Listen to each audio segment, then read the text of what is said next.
아멘. 성가대 찬양 감사드립니다. 지난 금요일 새벽에 우리 최영희 교우님의 어머니께서 별세를 하셨습니다. 그래서 어제 김용진 총무님과 고유한 장정은 교우님과 함께 영주에 다녀왔습니다.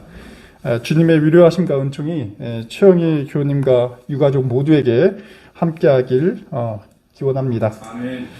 오늘 특별히 우리 손님과 함께 같이 예배를 드리겠습니다. 우리 오랜만에 방문하셨는데 이영애 우리 전 지휘자님이셨죠? 네, 그래서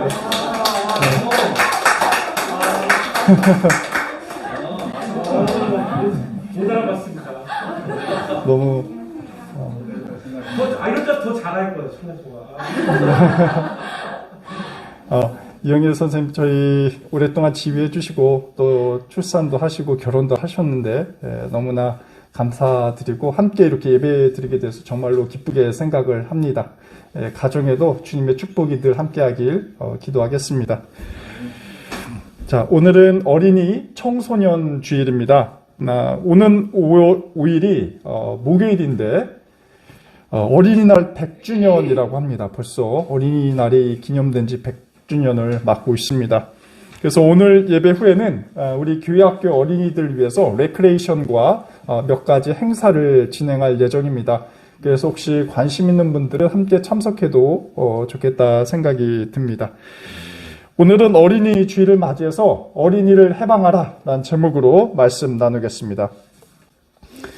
영국의 경제학자 토마스 멜소스는 인구론이라는 책을 썼습니다.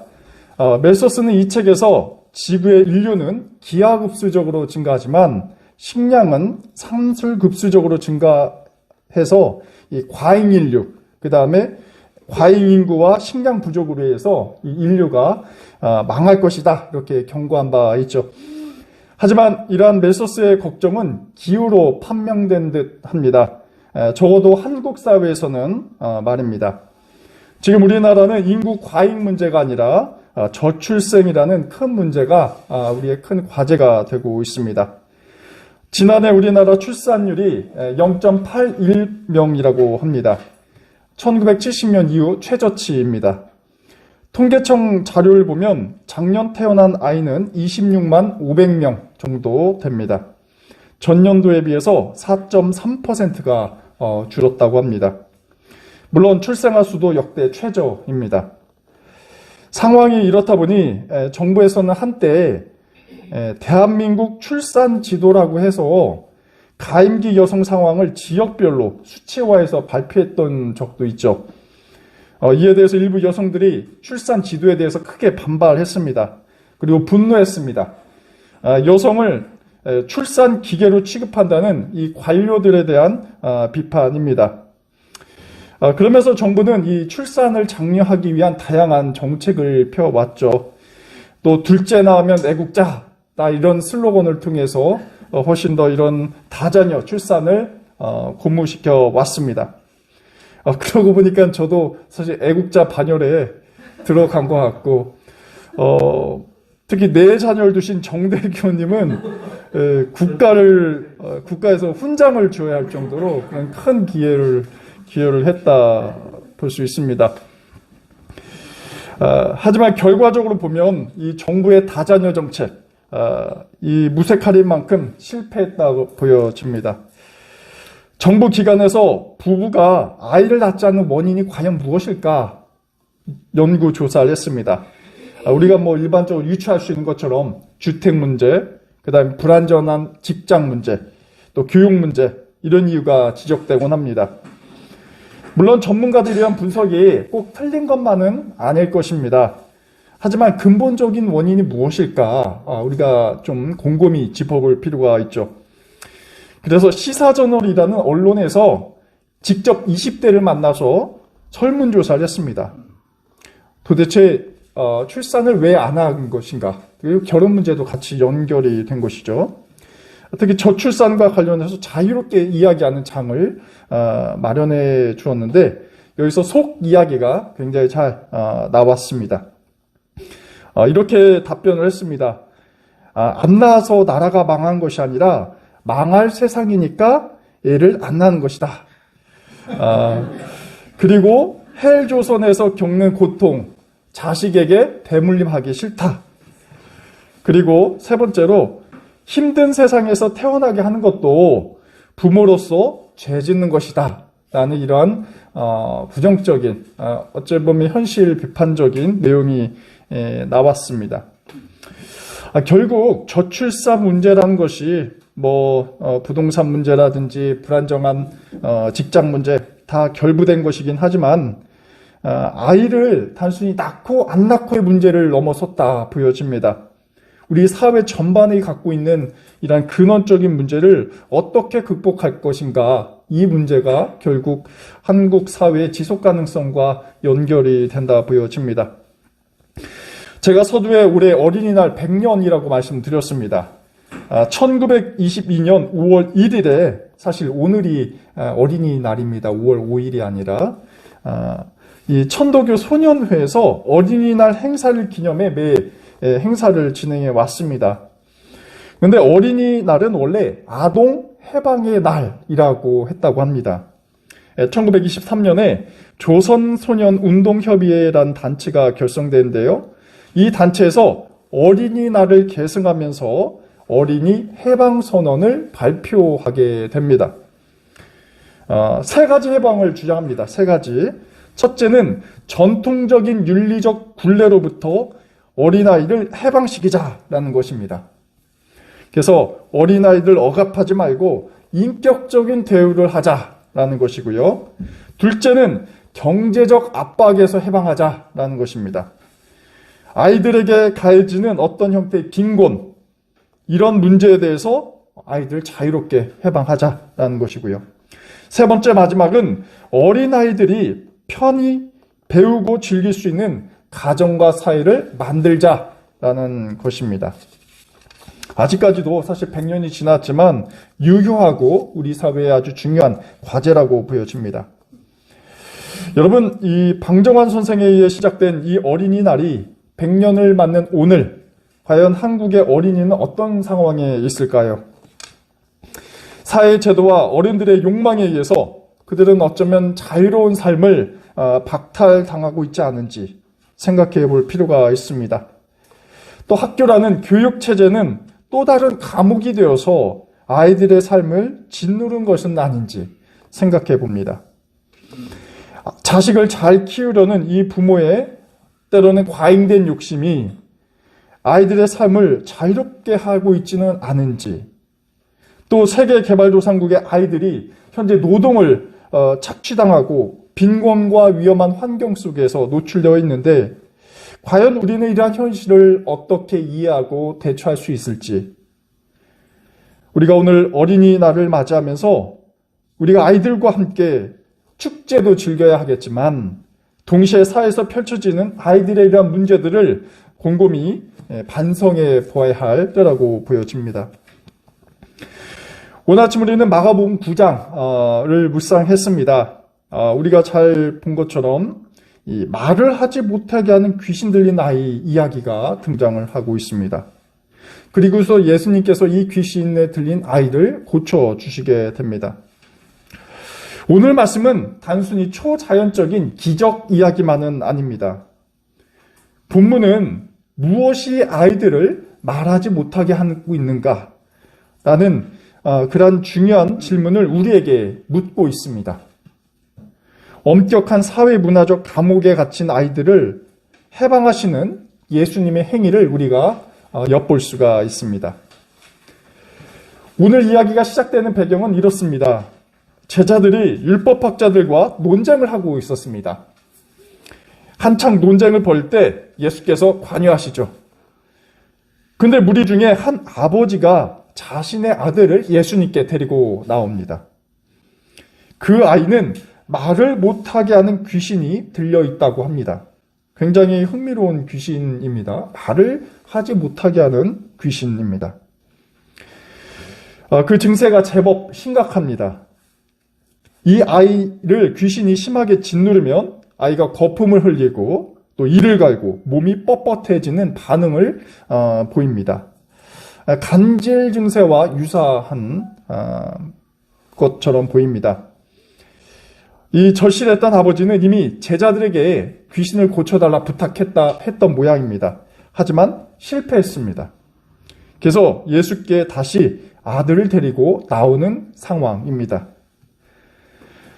저는 이 대목에서 아이의 간질 증상보다도 그 귀신의 정체를 밝히는 것이 더 중요하겠다 보여집니다. 여러분, 귀신의 정체 무엇입니까? 우리가 이미 말씀드린 것처럼 말 못하게 하는 귀신이 들려 있었죠. 말을 하지 못하게 한다. 말을 하지 못한다. 현대의학을 보면 어떤 실어증이라고 볼 수도 있겠습니다. 실어증의 원인은 굉장히 다양하죠. 뇌 질환 때문에 생길 수가 있고, 또 심리적 충격이나 이 정신 질환으로 이 실어증의 원인을 생각해 볼 수가 있겠습니다. 하지만 당시는 현대의학처럼 발전한 것이 아니기 때문에 아이가 갑자기 말하지 못하고 기이한 행동을 했으니 귀신이 들렸다 이렇게 단정했을 것입니다. 근데 여기서 이 아이가 말하지 못하게 한 것은 대체 무엇일까요? 여러분, 아이를 키워보신 분 아시겠지만 아이는 끊임없이 말하고 있습니다. 쉴 새 없이 말하고 그 에너지가 어디서 나오는지 감당할 수 없을 정도로 말하는데 그 말을 하지 못하게 하는 그 사회 분위기를 우리가 한번 짚어볼 필요가 있습니다. 당시 사회제도 그 다음에 문화를 한번 들여보고자 합니다. 당시는 이제 유대 사회 체제였습니다. 이 유대 사회 체제를 보면 굉장히 엄격한 율법이 지배하고 있었죠. 여성들의 경우를 한번 생각해 보도록 하겠습니다. 이 가부장제라는 사회 속에서 요구되는 행동과 사고가 사실상 규정되어 있습니다.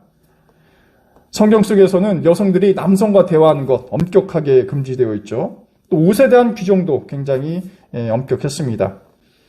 여기에 여성에 대한 유대 교리들 역시 여성의 활동을 제한했고 그들의 마음, 심리적인 것까지 다 통제를 하고 있습니다. 때로는 여성에 대한 폭력도 정당화하기도 했습니다. 여성들이 말할 수 있는 권한을 박탈하게 되는 것이죠. 사실 여성들은 어떤 육체적인 실어증에 걸리진 않았지만 사회와 종교로 인한 이러한 문화적인 실어증을 겪고 있는 것으로 볼 수 있습니다. 유대 사회에 대해서 왜 여성들은 차별하냐? 이렇게 주장한 것이 당시에서는 용납하지 않았던 것이죠. 그렇다면 아이들의 경우는 어땠을까요? 1세기 팔레스타인 사회에서 어린이는 굉장히 보잘것없는 존재였습니다. 유대 사회에서 어린이는 이 부모의 권위 아래서 율법을 배워야 하는 그러한 수동적인 존재가 되었죠. 그래서 재미있게는 어린이는 귀머거리, 백치, 미성숙한 자와 거의 동의어였습니다. 당연히 아이들은 가정과 사회에서 자신들의 의견을 자유롭게 표현할 수 없었습니다. 마태복음 19장 13절에 이러한 장면이 있습니다. 어느 부모가 아이를 데려와 예수님께 안수를 요청합니다. 하지만 제자들이 어떻습니까? 이러한 행동을 막고 꾸짖습니다. 귀머거리이자 백치인 아이들이 어떻게 예수님의 그 고귀한 말씀을 이해할 수 있겠냐라는 이 제자들의 이 기본적인 태도가 있는 것이죠. 이 어린이들에 대한 이러한 엄격한 사회 문화적 구조는 분명 아이들을 억압하는 것이 자연스러운 현상으로 보이게끔 했을 것입니다. 오늘 본문에 등장하는 말하지 못하는 아이도 이러한 당시 팔레스타인 문화 속에 노출되었을 것입니다.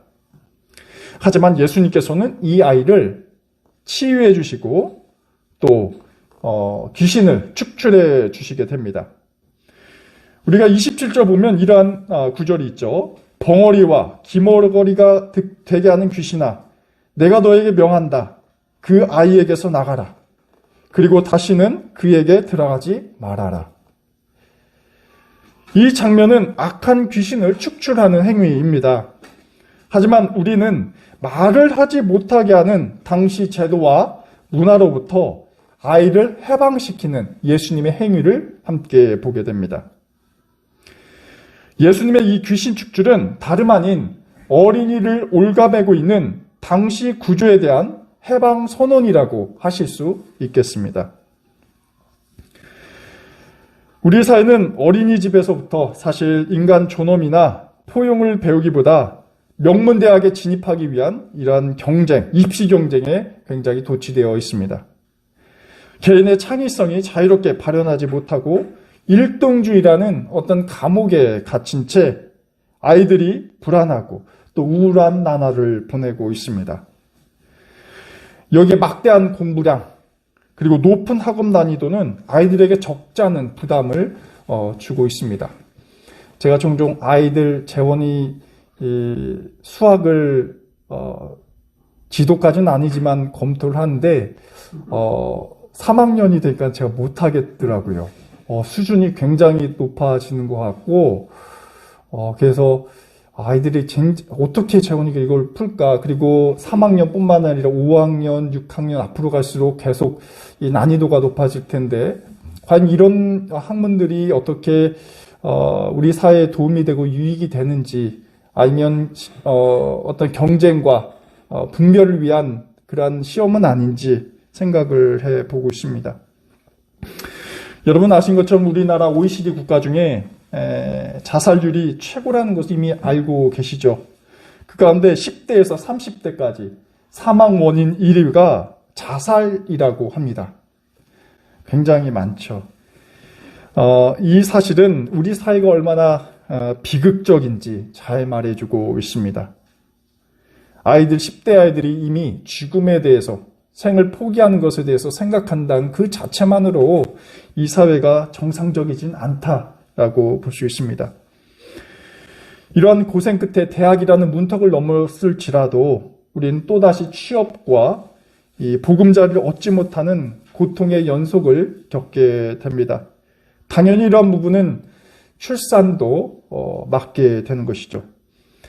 사실 있는 아이들조차도 우리 사회가 감당하지 못하는데 아이들이 더 세상에 나온들 어떤 의미가 있을지 모르겠습니다. 이러한 맥락에서 부부들이 출산을 거부하는 것, 다양한 형태로 이해할 수 있긴 하겠지만 이 아이들을 억압하는 이 사회에 대한 하나의 저항행위라고 저는 보고 싶습니다. 정말로 우리 사회가 이 땅에 태어나는 아이들을 위해서 인간다운 삶을 보장하고 있느냐라는 질문을 던질 필요가 있습니다. 사실 교회도 마찬가지입니다. 교회는 아이들을 환대하는 그러한 공동체입니다. 예수님께서 보여주신 것처럼 말입니다. 예수님께서는 자신에게 다가오는 아이를 저지하는 제자들을 비판하셨습니다. 어린이라는 작은 자를 세상의 중심으로 세워주셨습니다. 유대인들이 생각하는 그러한 어린이관을 완전히 바꾸신 것입니다. 어린이가 율법과 사회 제도에 의해 갇힌 채 자유를 박탈하는 것을 예수님께서는 허용하지 않으셨습니다. 오늘날 현대교회에서 탈교회화가 이루어진다 많이 우려하고 있습니다. 그런데 가장 많이 일어난 세대가 바로 어린이, 청소년 세대이죠. 물론 이 부류가 무종교 비율도 굉장히 높습니다. 서울 지역 교회, 교회학교가 지금 사라지고 있습니다. 2030년이면 교회의 절반에 교회학교가 운영하지 않는다라고 내다보고 있습니다. 지방 도시나 농어촌으로 가면 훨씬 더 그 상황은 심각하죠. 문제는 출산율이겠지만 보다 근원적인 것은 우리 현대 자본주의나 이런 재빠르게 돌아가는 우리의 삶의 모습, 이런 것이 제반 그러한 문제의 근원일 것입니다. 지난 부활주일에 우리 아로니가 세례를 받았습니다. 이종석 교회와 김소령 교회의 신앙의 결단을 통해서 아로니가 우리 교회의 소속 일원이 되었습니다. 우리가 세례식에서 선언한 것처럼 그리스도의 가치로 함께 아로니를 키워갈 그러한 책임이 주어졌습니다. 여러분, 그리스도의 가치로 아로니를 양육한다라는 것은 무엇을 의미할까요? 그것은 바로 우리가 다양하게 생각할 수 있긴 하겠지만 우리가 아이를 환대하고 아이가 환대하지 못하는 그러한 사회적인 문화를 함께 헤쳐나간다라는 것을 의미할 수도 있겠습니다. 우리 낙산교회 공동체는 어떻게 아론이가 행복하고 또 자유롭게 살아갈 수 있을까? 또 어떻게 환대하고 좋은 사회의 성원으로 나아갈 수 있도록 성장할 수 있도록 할까? 함께 궁리하는 것이 우리 교회의 중요한 과제 가운데 하나일 것입니다. 그리고 그러한 교회가 많을수록 우리 사회 전반에도 아이들이 살만한 세상을 꿈꾸게 될 것입니다. 이것이 바로 예수께서 해오신 아동 해방 운동이라고 할 수 있겠습니다. 아론이뿐만 아니라 태완이, 또 우림이, 예림이, 재원, 예서, 인우 등 모두 다 이러한 사회에 대한 환대 공동체를 누릴 자격이 있습니다. 오늘은 어린이 주일입니다. 말을 못하게 하는 우리 사회의 장애물은 무엇일까? 한번 생각해보는 시간이 되었으면 좋겠습니다. 우리 낙산교회 아이들이 밝은 표정이 잃지 않도록 우리 교우님들께서 우리 교회와 또 사회를 변화시켜 나가길 기대합니다. 아멘. 기도하겠습니다. 하나님, 예수님께서는 유대 관습과 제도로 말문이 막힌 채 육체적 고통 가운데 있는 아이를 치유해 주셨습니다. 당신께서는 작은 자도 말하고 또 듣고 볼 수 있는 기회를 허락해 주셨습니다. 주님, 오늘의 세상은 아이들에게 침묵과 순종을 요구하고 있습니다. 하지만 때로는 어른들이 만들어 놓은 교육과 경쟁에 갇혀 아이들은 참된 행복과 기쁨을 상실해 가고 있습니다. 주님, 예수님께서 아이들을 자유케 하신 것처럼 저희도 오늘의 아이들에게 잃어버린 행복을 찾게 하시고 자유의 기쁨을 누리게 하옵소서. 예수 그리스도의 이름으로 기도드립니다. 아멘.